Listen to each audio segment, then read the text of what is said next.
ketentraman, keharmonisan.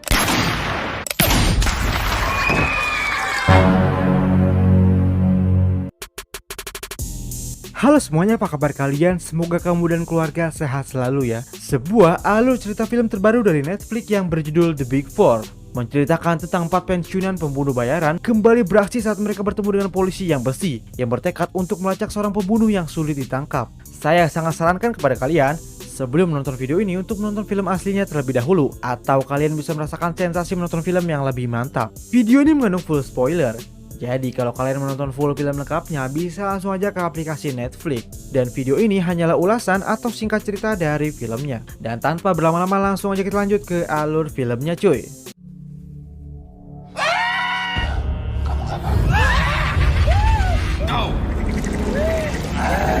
Film diawali dengan memperlihatkan seorang anak yang akan dititipkan pada suatu panti asuhan bernama Sharif Family Foundation, yang mana tidak seperti tempat asuh semestinya. Mereka para anak-anak terlihat layaknya berada dalam penjara. Tidak itu saja, si anak ini pun bertemu dengan seorang pria bernama Pelor, yang mana Pelor berkata padanya, jikalau ia pasti akan menyelamatkannya dari tempat ini. Tidak lama setelahnya, datanglah suster dan juga pengawal dengan segera menyeret Pelor ke suatu tempat, di mana sepertinya Pelor akan menjadi korban dalam pengambilan dan penjualan organ tubuh manusia yang ilegal. Tidur, Claire. Jati dong. Ada salah seorang pebisnis kaya raya bernama Bob Hartono datang dan bermaksud untuk melihat bisnis ini. Sebelumnya Pak Bob bertanya pada rekannya, apakah ada penyesalan atau tidak dalam menjalankan bisnis ilegal ini. Nggak ada penyesalan. Pernah. Tapi segera saya ubah pola pikir saya. Salah seorang suster yang ikut dalam operasi ini terlihat agak sedikit gugup ketika sang dokter memintanya untuk memperhatikannya. Dirasa memang penyesalan tak ada gunanya. Pak Bob dengan brutal menembak rekannya itu.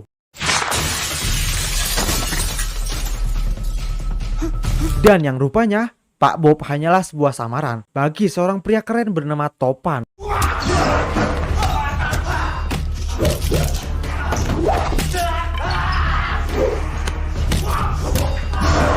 Dan suster yang kurang berpengalaman ini adalah rekannya Topan, yang tidak lain ia bernama Alpa.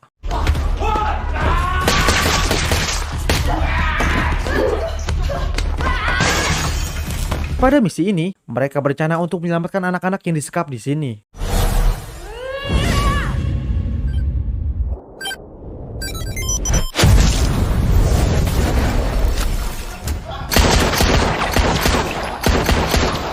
Tidak itu saja, salah satu rekan mereka yang katanya sniper handal se-Asia ini bernama Jenggo membuktikan bahwa julukan itu memang pantas untuknya. Kenapa sih? Kayaknya sungkan betul mau minta tolong gitu. Banyak gaya lo. Namanya juga sniper, smooth entry. Nggak boleh asal masuk. Ketentraman, keharmonisan. Dari sini bisa diketahui bahwa mereka adalah The Big Four, yang mana julukan ini didapat dari musuh-musuh mereka yang sudah pernah saling berhadapan. Di tempat lain, memperlihatkan seorang wanita cantik yang bernama Dina. Kala itu, ia sedang menunggu ayahnya tiba untuk mereka bisa berfoto bersama. Sebelum itu, datanglah si tukang foto yang mencoba menggodanya. Tetapi ia belum mengetahui kalau Dina ini adalah seorang polisi. Ngerti kalau Mbak polisi. Jangan macem-macem. Tak lama datanglah ayah Dina, yang tidak lain merupakan bos besar dari The Big Four. Ia bernama Petrus, dan setelahnya ia pun menepati janji untuk berfoto dengan Dina. Oke, sekali lagi 1, 2, 3. Bagus. Bagus. Dina selama ini tidak mengetahui apa pekerjaan dari ayahnya, yang mana ia merasa kalau ayahnya itu selalu berbohong padanya. Ayahnya tidak bisa mengatakan bahwa ia adalah seorang kriminal. Tetapi untuk esok hari, ia akan mengubah itu semua setelah pelantikan Dina sebagai seorang polisi. Masuk ke markas The Big Four. Sebuah berita mengatakan kini para polisi sudah mengamankan panti asuhan yang sebelumnya mereka sudah mengidentifikasi sebagai sindikat penjualan organ tubuh manusia yang ilegal. Bahkan para polisi berupaya akan mengungkap dan menangkap siapa yang sudah membuat kekacauan ini. Dengan itu, Pak Petrus berkata pada mereka bahwa ini sudah saatnya ia akan pensiun dan akan mengubah hidupnya bersama anaknya.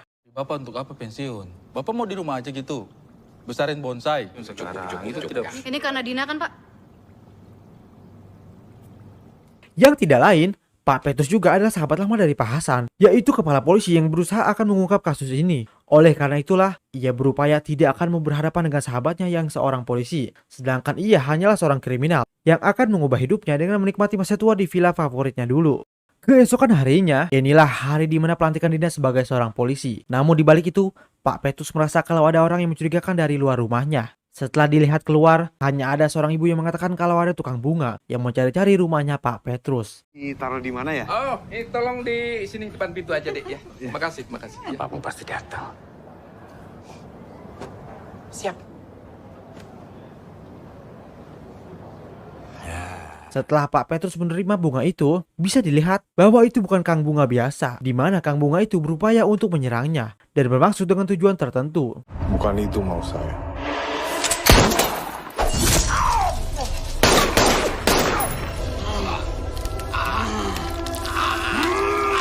Sementara, Dina menunggu kedatangan ayahnya yang sudah lama tidak kunjung tiba. Pada sore harinya, Topan lewat depan rumah Pak Petrus dan melihat kalau keadaan rumah sangatlah kacau. Yang setelah Dina pulang ke rumah, melihat di sana ada bercak darah di balik pistol dan seorang pria bertopi di hadapan ayahnya.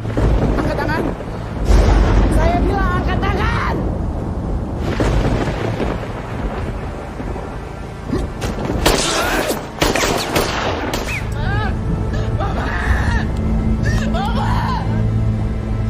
Setelah kejadian itu, The Big Four justru kehilangan sosok ayah mereka, yang mana Pak Petrus adalah orang yang sudah merawat mereka sedari kecil. Kini mereka tak tahu harus kemana, selain harus pergi dari tempat ini.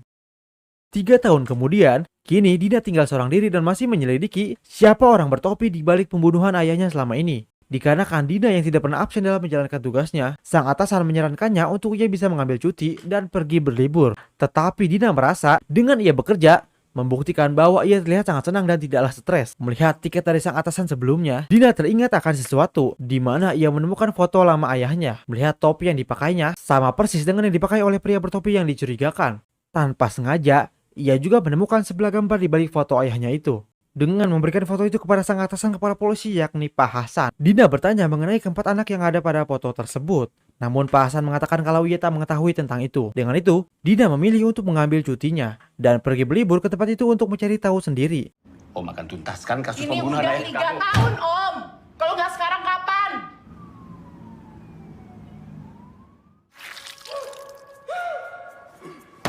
Selama ini gue percaya sama lo, anjing. Salah lo sendiri, Don. Berpindah pada seorang pria berkumis bernama Antonio yang bermaksud menghabisi rekannya sendiri bersamaan dengan asisten terbaiknya yang bernama Alo. Entah atas dasar apa ia melakukan ini. Yang jelas berikutnya, ia akan menghabisi musuh-musuhnya yang lain atas tuduhan dari bosnya yang belum diketahui itu. Sampailah Dina pada sebuah pulau yang bernama Bersi. Kemudian ia datang menggunakan taksi menuju sebuah tempat bernama Villa Paradise. Dari sana, menemukan Topan yang kini mengelola villa tersebut. Dan maksud dari tujuan kedatangan Dina ke sini adalah untuk menemukan bukti-bukti di balik foto ayahnya ini. Selamat datang di Villa Paradise, di mana semuanya nice. Jadi gini, Mas Topan. Loh, kok tahu nama saya? Awalnya Topan menolak untuk menerima Dina menginap di sini karena dia tidak ingin Dina mengetahui kalau villa ini adalah milik ayahnya dan mereka adalah anak adopsi dari ayahnya. Tanpa mengatakan apapun, akhirnya Topan menerimanya untuk sekedar menginap saja. Udah. Yakin mau nginep sini? Ya udah kalau Mas Topan ingat info apapun kasih tahu saya ya.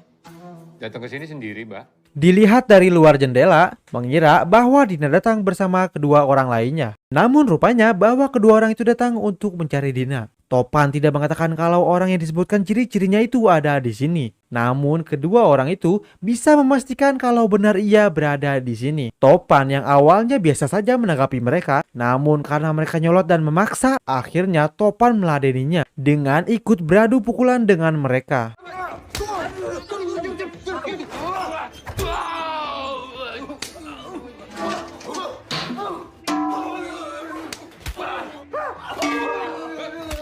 Dina masih penasaran dengan kejujuran yang Topan berikan, berupaya menanyakan kembali tentang ayahnya. Setelah ia menemukan foto ayahnya yang juga berada di sana, Dina pun memaksa untuk Topan menjelaskan kebenaran ini.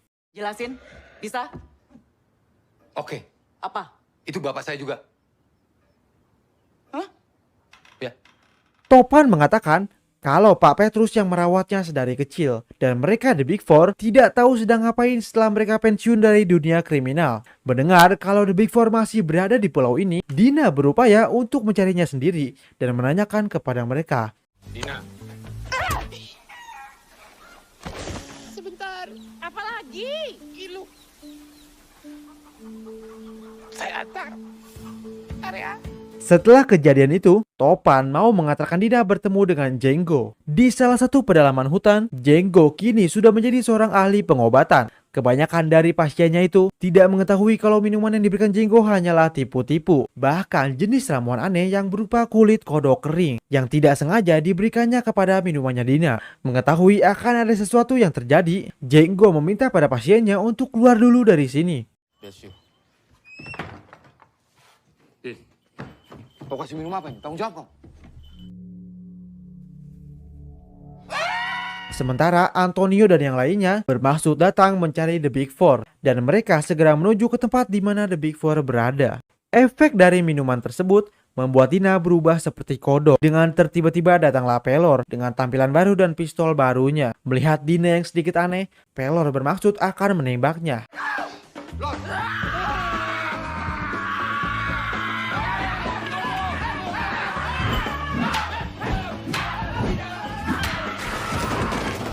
Dina yang sudah tak terkendali mencoba untuk menyerang mereka bertiga. Namun dengan ketidaktegaannya, Jenggo berupaya melumpuhkannya dan mereka mengikat Dina di luar rumah.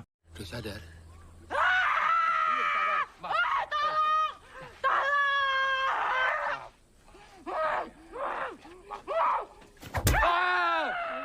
Pasukan Antonio pun telah datang dan akan mencari keberadaan The Big Four. Sementara mereka menyusun sebuah rencana untuk menjaga Dina dari hal apapun. Setelah melihat keluar, mereka tidak mengetahui kemana perginya Dina. Namun tiba-tiba datanglah tembakan brutal dari arah luar. Dengan persenjataan yang apa adanya, Topan meminta mereka untuk menunggu di sini. Sementara ia akan mencari kemana Dina pergi. Senjata simpan mana? Bella, kalau kita selamat, kau ganti semuanya ini. Baik. Tutup. Kau maksa.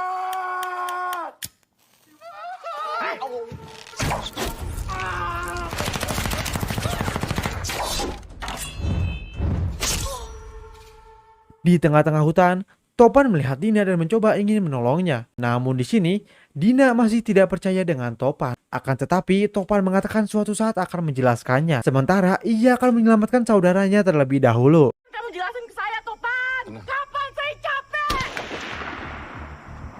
Aku harus bantu saudaraku tuh. Woi!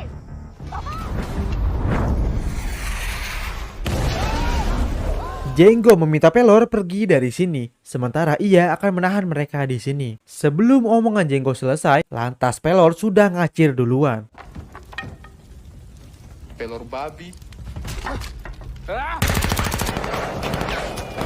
Antonio menahan Alo menggunakan basokannya, dikarenakan ia ingin membuktikan kehebatan Jenggo yang dikatakan orang-orang. Oh, sekumis bangsat ini aja. Ku mati. Si headshot 2000 meter. 2040 Cuki Mai. Aku kasih kurang-kurang lagi. Dengan keberaniannya, Jenggo mencoba keluar untuk menghadapi mereka semua. Sebelum itu terjadi, Jenggo lebih dulu dipukul Antonio. Sementara Pelor berlari dan hampir saja dihabisi oleh pasukan Antonio. Beruntung saat itu ada Dina yang berhasil menyelamatkannya.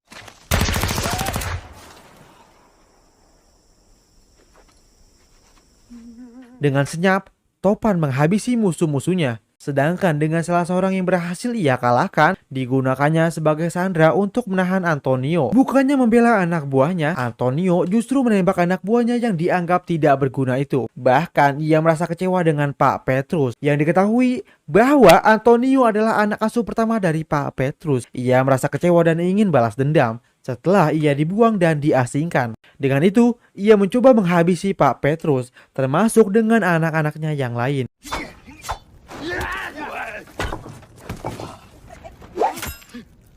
Merasa lebih hebat dari The Big Four, terlihat sedikit kemampuan dari Antonio yang mampu mengalahkan Topan dengan tinjunya. Salam untuk bokap kita yang paling anjing. Selamat jalan, Tom. Namun saat itu mereka dikejutkan dengan datangnya Pelor dan Dina yang menaiki odong-odong sambil menyetel lagu DJ viral TikTok. Mereka membantu Topan dan juga Jenggo dengan menggunakan tembakan asap dari basoka buatan yang mereka miliki. Putri cinta maunya ke KUA.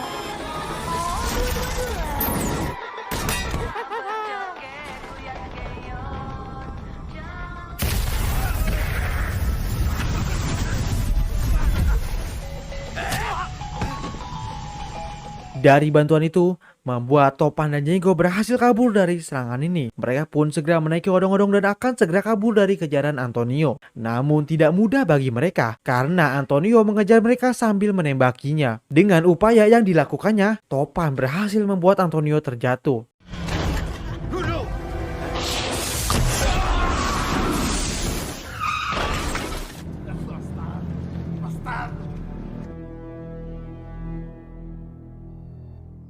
Setelahnya, mereka beristirahat di suatu tempat. Harus kasih alkohol memang. Ini arak supaya dia bersih. Nanti kau minum sedikit supaya rasanya hilang. Tapi kayaknya ini sudah habis sih. Udah, ketemu. Biar saya. Dilihat dari keadaan luka Topan yang sedikit banyak, Dina merasa heran mengapa Topan sangatlah kuat. Melihat luka yang ada pada lengan Topan, Dina merasakan kalau pria bertopi yang ia cari itu adalah Topan dan menganggap kalau ia adalah pembunuhnya.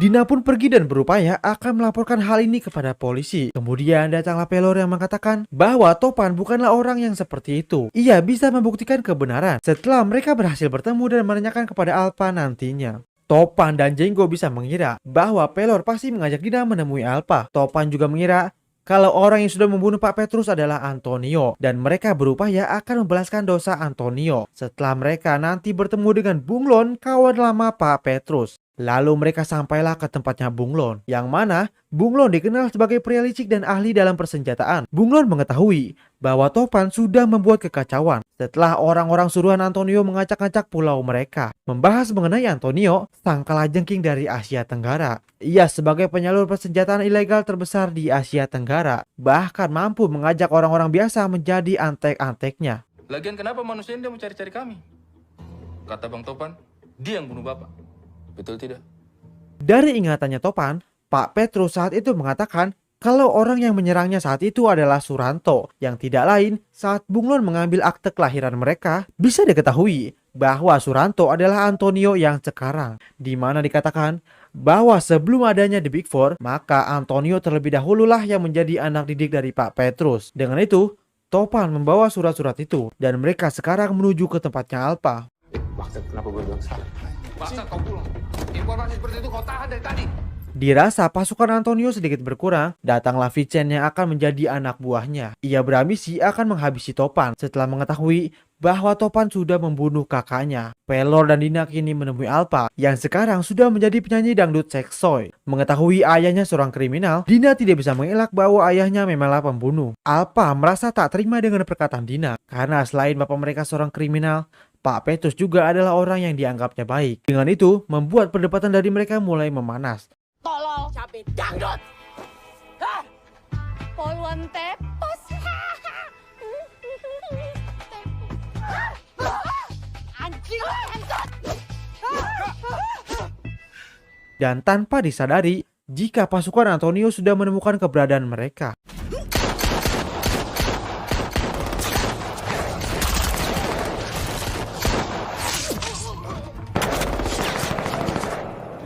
Dari serangan itu, Alpha meminta pada Pelor untuk menyelamatkan anak-anak. Sementara ia dan Dina akan menyerang balik mereka. Namun siapa sangka jika Pelor bertemu dengan Vincent dan tanpa ampun, Vincent pun menghajarnya. Tuhan kau ya?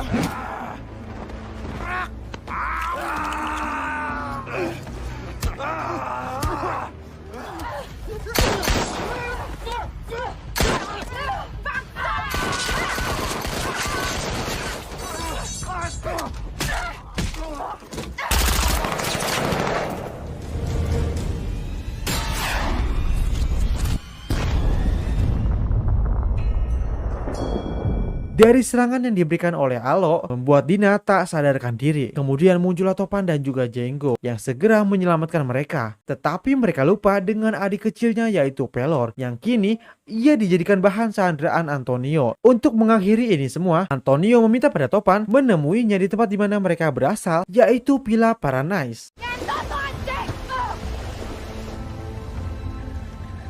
Dari kejadian itu, membuat mereka jadi saling salah menyalahkan. Namun Dina berkata jika itu tidak ada gunanya dan ini semua adalah salahnya. Mulai sekarang, mereka harus bersatu untuk menyelamatkan Pelor karena mereka adalah keluarga yang harus saling menyatukan satu sama lainnya. Pelor disekap dan disandra di salah satu kamar. Antonio kembali mengatakan kepadanya siapa jati dirinya yang sebenarnya. Namun Pelor rasa tak peduli setelah ia yakin kepada dirinya bahwa Topan akan dengan sangat mudah mengalahkannya.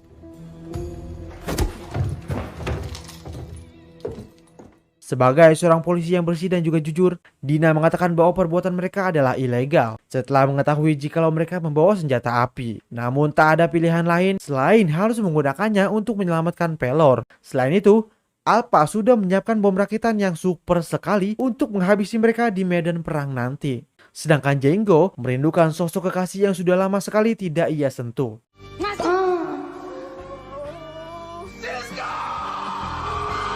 Singkat cerita, hari pembalasan pun tiba, di mana mereka bersiap akan melakukan serangan terhadap Antonio dan pasukannya. Antonio mendapat panggilan dari bosnya yang mengatakan bahwa perbuatan mereka sudah melebihi batas. Namun Antonio justru melawan perkataannya. Ia tidak peduli dengan apa yang dikatakan, karena ia sendiri yang akan menghabisi The Big Four. Dan dengan itu, The Big Four sudah tiba di lokasi.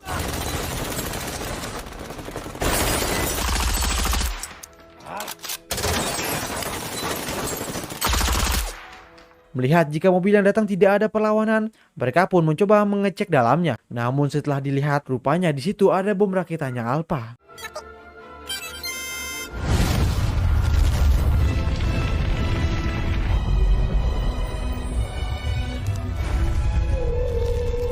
Sementara Topan menyuruh Alpha dan Dina untuk maju, sedangkan Jenggo nge-backup mereka dari belakang. Dengan kemampuan dan skill mereka yang cukup terlatih, Topan memberikan arahan pada mereka untuk tetap berhati-hati.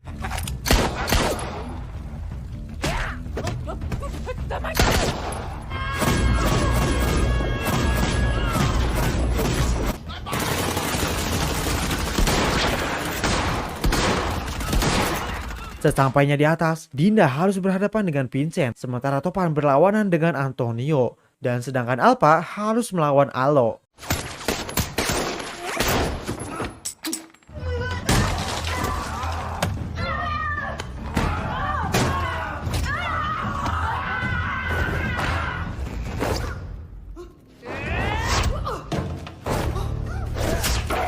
Berniat mencoba membantunya, Jenggo dengan semangat berlari dan ia mencoba ingin menendangnya.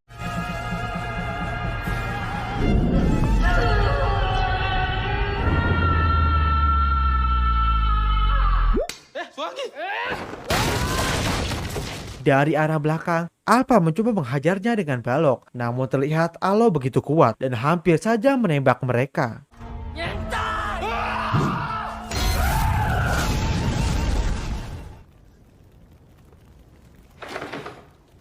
Dengan skill bertuju mereka yang sama-sama kuat, sepertinya Antonio gak tahu kalau Topan mantan alumni Serigala terakhir. Justru dengan itu, Topan menggunakan kemampuannya dan hampir berhasil mengalahkan Antonio.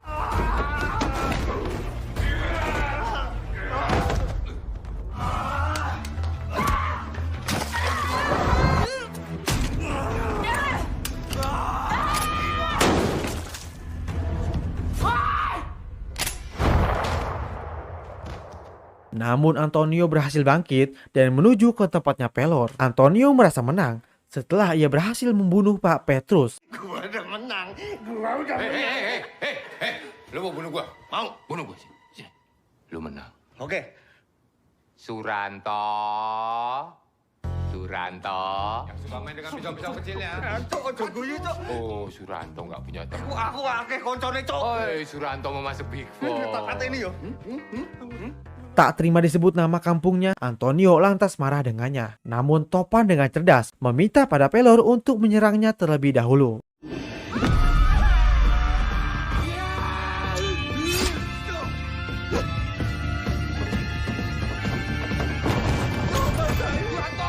Setelah Antonio terjatuh, masuklah Dina yang ingin berbicara empat mata dengan Topan. Dina berkata padanya bahwa ia akan memproses masalah ini dan berjanji tidak akan sampai membawa nama The Big Four ke jalur hukum. Sampai ketika itu, Topan pun meninggalkan Dina sembari mengikatnya. Hingga kemudian, The Big Four menyatakan perpisahannya dengan Dina. Dan mereka akan pergi mencari kehidupan yang lebih baik.